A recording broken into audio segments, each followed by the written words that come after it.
কি বউ, মেলা কেমন ঘুরলে? হ্যাঁ গো, দারুণ ঘুরলাম। কথা বলতে বলতে নিতাই আর তার স্ত্রী সুরমা মেলা থেকে বেরিয়ে আসছিল। নিতাইয়ের হাতে ধরা ছিল জিলিপির প্যাকেট। চাঁদের আলো সমগ্র চরাচর জুড়ে ছড়িয়ে পড়ছিল।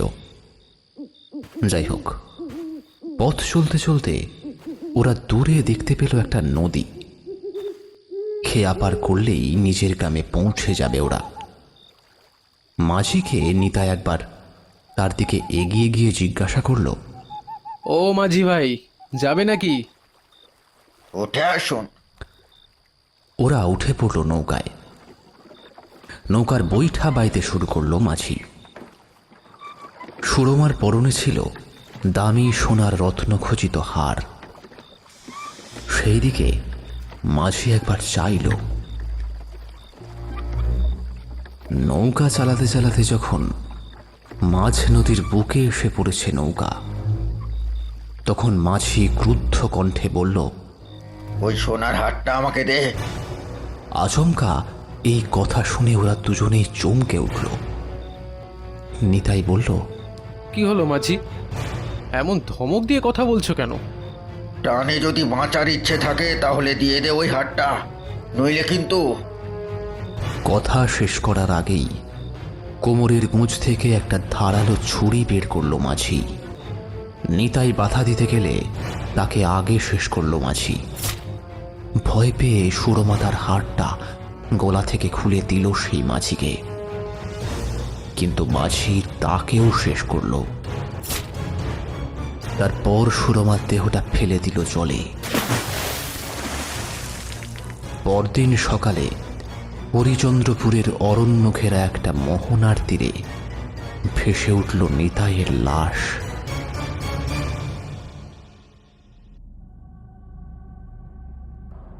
গ্রামে যেন দাউ দাউ করে আগুন ছড়িয়ে পড়ল। মোড়লমশাই বিশুচন্দ্র মল্লিক তার দাওয়ায় বসে পায়ের উপর পা তুলে তখন তামাক সেবন করছেন।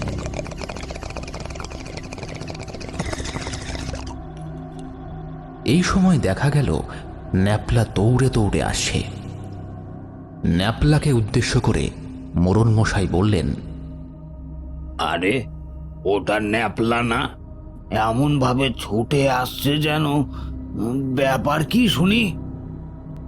সে মোড়লমশাইয়ের দুই পা জড়িয়ে ধরে বলল, মোড়ল মশাই, আপনি আমাদের গ্রামের মা বাপ, দয়া করে এই চরম সংকট থেকে আমাদের রক্ষা করুন। মোড়লমশাই ন্যাপলার কান্না দেখে তার প্রতি দয়া পরবশ হয়ে মাথায় হাত দিয়ে বললেন, কেন রে বেটা, কি হয়েছে? আমার মা বাবা কাল রাত্রি থেকে ঘরে ফেরেনি। বাবা কোনো এক জায়গায় কাঠের কাজ করতে গিয়েছিল, সেই দুপুরবেলা বেরিয়েছিল, কিন্তু তারপরে বিকেল গড়িয়ে সন্ধে হয়ে গেলে তবু আসছে না দেখে মা বেশ উদ্বিগ্ন হয়ে পড়লেন। আমাকে খেতে দিয়ে বললেন, ওরে ন্যাপলা, তোর বাবা এখনো ফিরছে না কেন বলতো? এত দেরি তো করে না। তারপর দুপুর থেকেই একটা দাঁড় কাক যেভাবে ডাকছে, তাতে তো আমার মনটা বড্ড কু গাইছে। সত্যি আমিও দেখলাম পেল্লাই সাইজের একটা দাঁড় কাক নির্নিমেষ চোখে তাকিয়ে আছে আমাদের ভিটের দিকে। সেই সাথেই তুলসী তলার তুলসী গাছটা কেমন যেন শুকিয়ে গিয়েছে। বাবা ন্যাপলা, তুই একটা কাজ কর, দড়ে খিল দিয়ে বসে থাক। আমি না ফেরা অবধি তুই কিন্তু কোথাও যাস নে রে। আমি ওই সময় মায়ের আঁচল জড়িয়ে কেঁদে উঠলাম। না, আমি তোমাকে একা যেতে দেবো না। এত অন্ধকার, তুমি বাইরে কিভাবে বাবাকে খুঁজবে? চলো না, চলো না, আমিও তোমার সাথে যাই, তাহলে তোমার পাশে হ্যারিকেন নিয়ে খুঁজতে পারবো। একবার না বললে কথা শুনতে হয়। আমি তাড়াতাড়ি চলে আসবো। এই বলে মা আমাকে একা রেখে চলে গেলেন। তারপর সেই যে গেলেন, আর ফিরে এলেন না, আর ফিরে আসেননি। খোকা, তুই কি সকালে মায়ের খোঁজ করেছিলি? হ্যাঁ হ্যাঁ হ্যাঁ, আমি সমগ্র গ্রাম চষে ফেলেছি, তারপর নদীর ধারে যে বালি ঢিবিটা আছে সেইখানেও দেখলাম মায়ের দেহটা কেউ যেন পুঁতে রেখে দিয়েছে, আর বাবার দেহটা গাছের সাথে উল্টোভাবে বাঁধা আছে। সর্বনাশ, বলছিস কি? চল তো একবার গিয়ে দেখে আসি। সকলেই মোড়ল মশাইয়ের সাথে নদীর ধারে গেল। বলতে গেলে ২০-২৫ জন চলল মোড়ল মশাইয়ের পেছনে পেছনে। মোড়ল মশাইয়ের কথা শুনে ওরাই বালির স্তূপ থেকে বের করলো দেহটা। দেখা গেল ওই নারী দেহটা ন্যাপলার মায়েরই বটে, কিন্তু তার ঘাড় আর সোজা হয় না। কেউ যেন একটা প্রবল আক্রোশের সাথে ঘাড়টাকে মোটকে দিয়েছে, আর শরীর থেকে নিগড়ে নিয়েছে সমস্ত রক্ত, সাদা ফ্যাকাশে হয়ে গিয়েছে। নিজের মায়ের এবং বাবার এই শোচনীয় মৃত্যু দেখে ন্যাপলা আর থাকতে পারল না, সকলের সামনে কেঁদেই ফেলল।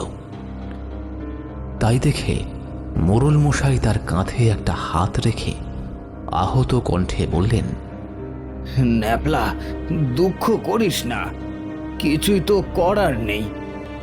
আমি দেখছি তোকে নিয়ে কি করা যায়। দুঃখ করিস না। কিন্তু এর পর ঘটল একটা ভয়ঙ্কর ঘটনা। आप जोमैटो के साथ पार्ट टाइम भी जुड़ सकते हैं। मैं अब रोज 3 से 5 घंटे डिलीवरी करके ঘটনা গ্রামের নদীর ধারেই অনেক দিনের পুরনো একটা শ্মশান ছিল। ওই শ্মশানেই ন্যাপলার বাবা মাকে দাহ করবার জন্য চিতা সাজানো হয়েছিল। দুটো দেহ আনা হয়েছিল চণ্ডীমণ্ডপের সামনে, পাশাপাশি দুটো মৃতদেহ শুয়ে আছে। জগাডং বলল, মোড়ল মশাই, এইবার তাহলে মৃতদেহ দুটো শ্মশানে নিয়ে যাই। আপনি কি যাবেন আমাদের সাথে? না হে জগা, তুমি গিয়েই সৎকার করে দাও। যা টাকা লাগে আমি দিয়ে দেব। ওরা সবাই চলে গেলে মোড়ল মশাই বললেন, না, ভালো লাগছে না। এইভাবে একটা ছোট ছেলেকে অনাথ করে দিয়ে ওরা চলে গেল। কি ভাগ্যের পরিহাস ঈশ্বরের। উনি শুয়ে পড়লেন হ্যারিকেনের আলো নিভিয়ে। বাইরে তখন প্রচণ্ড হারে শুরু হয়েছে মুষলধারে বৃষ্টি। ঠিক এমন সময় দরজার বাইরে টোকার শব্দ পড়ল। দরজার শব্দ শুনে উনি এইবার বিরক্ত হয়েই বললেন, ওফ, এইটা কারুর বাড়িতেই আসার একটা সময়। ধুত্তুর, দেখি কে আবার, কে? কিন্তু কোনো উত্তর এলো না। হারিকেন ধরিয়ে সেটাকে নিয়েই দরজার কাছে গিয়ে উনি দেখলেন দরজার তালা থেকে রক্ত বেরোচ্ছে। উনি ভয়ে পেয়ে কাঁপা কাঁপা হাতে দরজা খুললেন। তারপর দেখলেন দরজার বাইরে দাঁড়িয়ে আছে ন্যাপলার মা, কিন্তু তার সেই সুন্দর রূপ আর নেই। ঝলসে যাওয়া দেহটা নিয়েই চলে এসেছে সে। মোড়ল মশাই ভয় পেয়ে বলে উঠলেন, আরে তুমি এখানে? কিন্তু তোমাকে না একটু আগেই। হ্যাঁ মোড়ল মশাই, আমি শুধু আপনাকে জানাতে এসেছি আমি আমার খোকাকে নিয়ে যাব, আর এই গ্রামের মানুষদের কেউ পরিত্রাণ পাবে না। আমরা এই 4 জন খুব শীঘ্রই শেষ করব সকলকে, যদি না আসল দোষী শাস্তি পায় তাহলে। এই বলে সে অট্টহাসি করতে করতে বাতাসে মিলিয়ে গেল। মোড়ল মশাই কিন্তু ঠায় দাঁড়িয়ে থাকতে পারলেন না, বরং উনি ওখানেই অজ্ঞান হয়ে পড়ে গেলেন।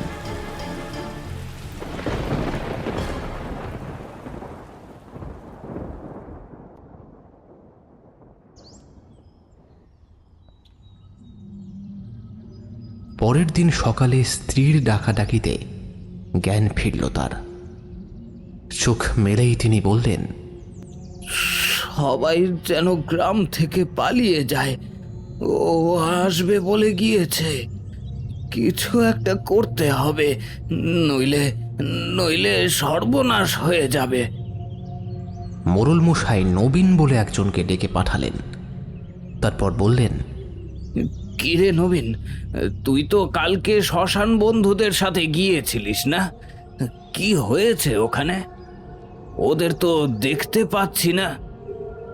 ওরা কি ফেরেনি? না মোড়ল মশাই, শ্মশান বন্ধুরা তো ভিতরে চলে গেল। তারপর শুরু হলো বৃষ্টি। বৃষ্টির হাত থেকে বাঁচার তাগিদে আমি আর ন্যাপলা দুজনেই একটা চালা ঘরে আশ্রয় নিয়েছিলাম।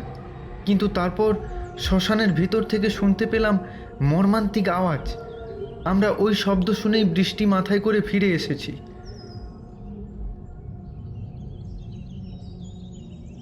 তার মানে আমার ধারণাই ঠিক। তুই এক কাজ কর, ভালো ওঝা থাকলে তাকে ডেকে নিয়ে আয়। যা যা যা যা, দেরি করিস না। ওম ह्रीं क्रीं हुं फट् कालिकाय नमः। ओम ह्रीं क्रीं हुं फट् कालिकाय नमः। আপনি কি আছেন? আমার যে খুব দরকার। চলে আয় ভিতরে, এই দরজাটা খুলে দে। দরজাটার পাশ দিয়ে একটা কালো ছায়ামূর্তি চলে যেতেই দরজাটা খুলে গেল। ভেতরে ঢুকে পড়ল নবীন এবং মোড়ল মশাই। সামনে জ্বলতে থাকা অগ্নিকুণ্ডের আগুনে ওরা দেখতে পেল ঘর ভর্তি শুধু কঙ্কাল সাজিয়ে রাখা দেওয়ালে দেওয়ালে। তারা ভয় পেয়ে ফিরেই যেতে যাচ্ছিল, কিন্তু ওই সময় দরজাটা বন্ধ হয়ে গেল। এইবার ওই গুণিন তাদের দিকে চাইলেন। মোড়ল মশাই আর গ্রামের ছেলে কাতরভাবে অনুরোধ করল,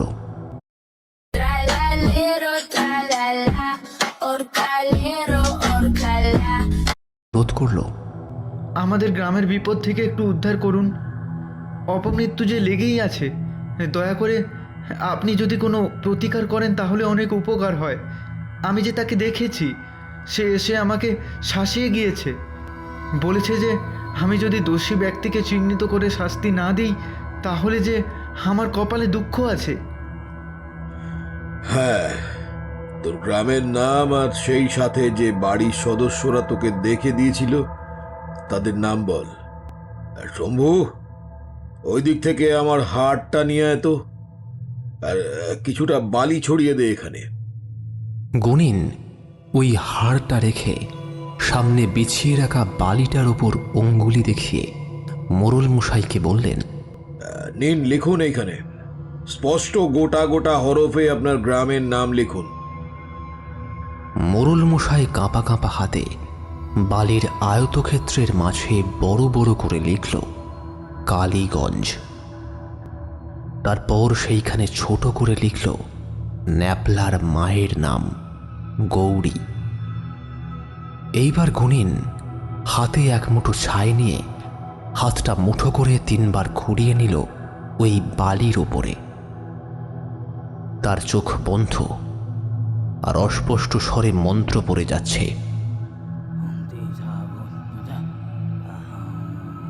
ছাই ঘুরিয়ে দেওয়ার পর একটা ছোট মাপের কালো পাথর প্রথমে কপালে ঠেকিয়ে সে রাখল একটা নির্দিষ্ট কেন্দ্রবিন্দুতে।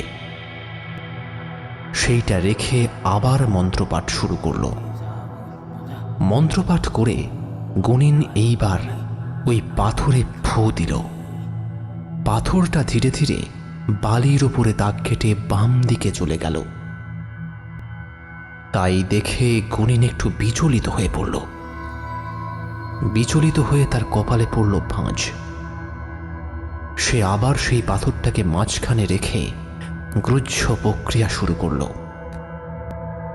কিন্তু ফলাফল একই। এইবার গুণিন কথা বলে উঠল,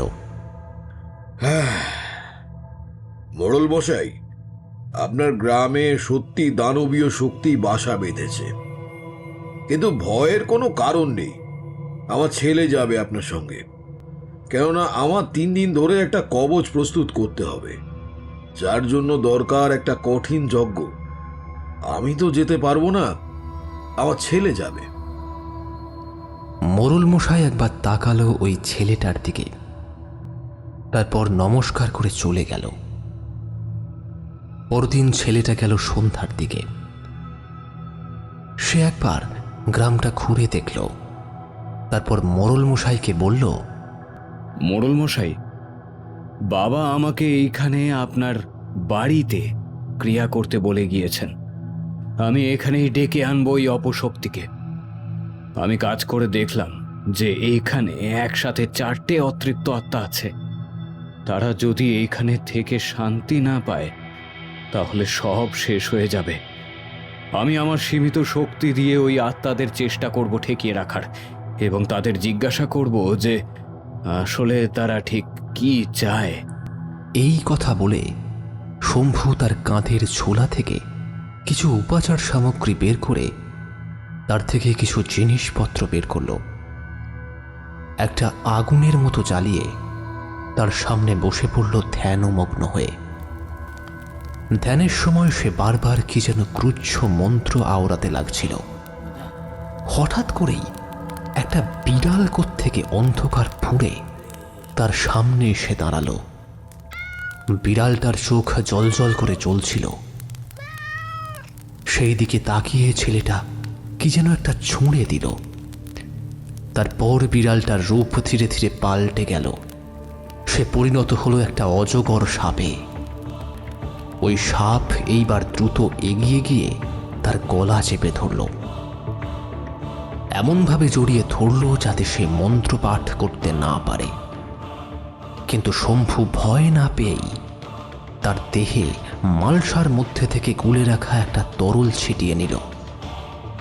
নিমেষের মধ্যে সেই সাপ অদৃশ্য হয়ে গেল। সরে দাঁড়ান, এইবার কিন্তু ঝড়ের তীব্রতা আরো বৃদ্ধি পাবে, তাই খুব সাবধান। ওই আত্মারা আসার সময় কিন্তু আপনাদের শেষ করবে মুহূর্তের মধ্যে।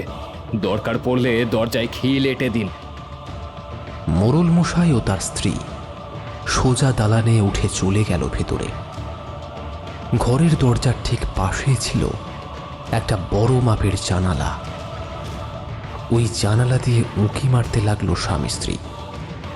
এইবার ওই ছেলেটির সামনে উপস্থিত হলো এক রাশ কালো ছায়া। ওরা এইবার তাকে ঘিরে ধরল। ছেলেটা নানাবিধভাবে তাকে নিরস্ত্র করতে করতে বলল, কে তোরা? কেন গ্রামের মানুষদের এইভাবে কষ্ট দিচ্ছিস?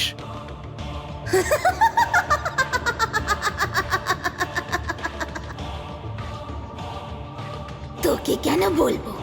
তুই আমাদের ডেকে এনেছিস। এইবার আমাদের ইচ্ছে পূরণ না করলে তোকেই আমরা মেরে ফেলবো। কথাটা বলেই ওই অশরীরের দল তাকে সামনে থেকে টেনে তুলে ছুঁড়ে ফেলে দিল। মুখ থুবড়ে গিয়ে পড়ল শম্ভু। পাশেই রাখা ছিল একটা ধান কাটার কাস্তে। ওই কাস্তেটা এইবার শূন্যে ভর দিয়ে উঠল। তারপর তার দিকে এগিয়ে আসতে লাগলো। హలో ఫ్రెండ్స్, మీషో నుంచి అయితే బ్యూటిఫుల్ ఇక్కత్ స్ట్రేట్ కట్ కుర్తీని అయితే మేము ముందుకు తీసుకొచ్చాను. క్వాలిటీ మాత్రం చాలా బాగుంది. వీటి లింక్స్ కమ్యూనిటీ ట్యాబ్లో ఇస్తాను, ఒకసారి చెక్ చేయండి. লাগলো জানলার মধ্যে দিয়ে এই দৃশ্য দেখছিলেন মোরল মশাই। তিনি চিৎকার করে বললেন, সাবধান, তোমার দিকে ভোজালি তেড়ে আসছে। শম্ভু ওই দিক থেকে প্রাণপণে পালাতে গেল, কিন্তু কিছুতে একটা পা আটকে সে হোঁচট খেয়ে পড়ে গেল।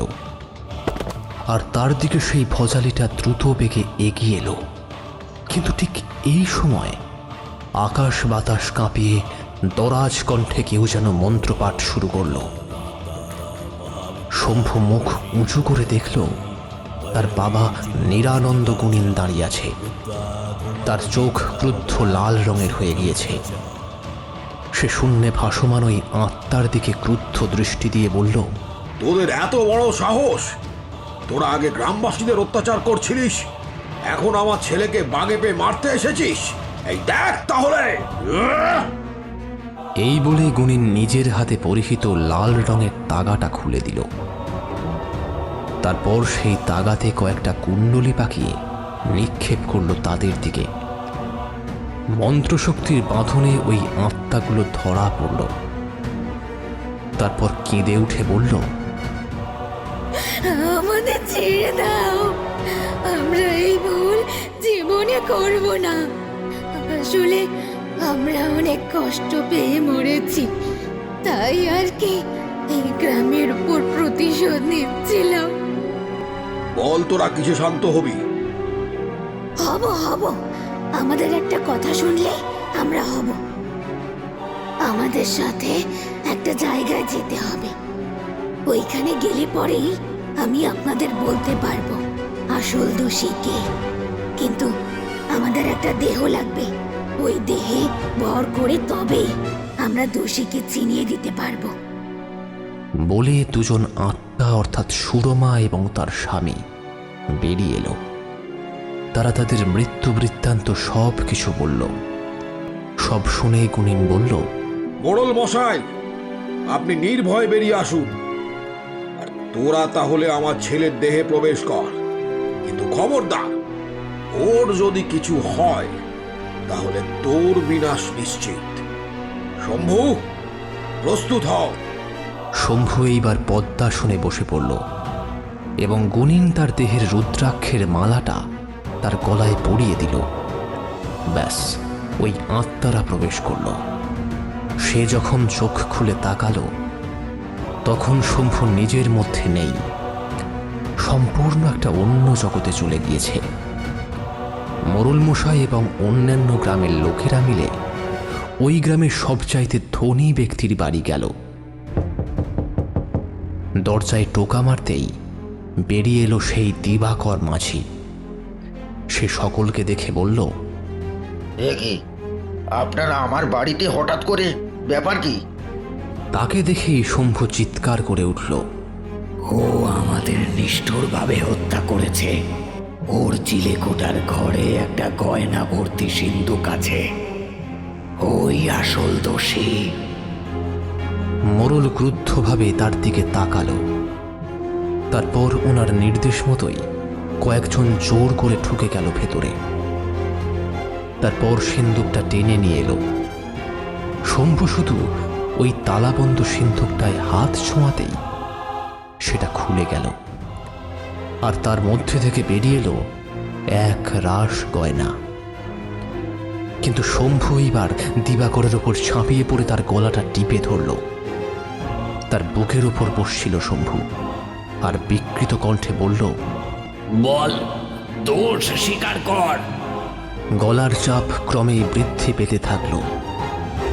শেষমেশ ওই মাঝি স্বীকার করে বলে সেই দিনের সব কথা। তারপর বলে, আমি দোষী, আমি নিঃসহায় মানুষদের ধনে প্রাণে মেরে ফেলতাম, আমি দোষী। এই কথা স্বীকার করানোর পর গুণিনের ছেলে ধপ করে মাটিতে পড়ে যায়। ওই মুহূর্তেই তার বাড়িতে অলৌকিকভাবে আগুন ধরে যায়, আর সে আইনের চোখে দোষী সাব্যস্ত হয়। গ্রামের মধ্যে থেকে বিপদ কেটে যায়।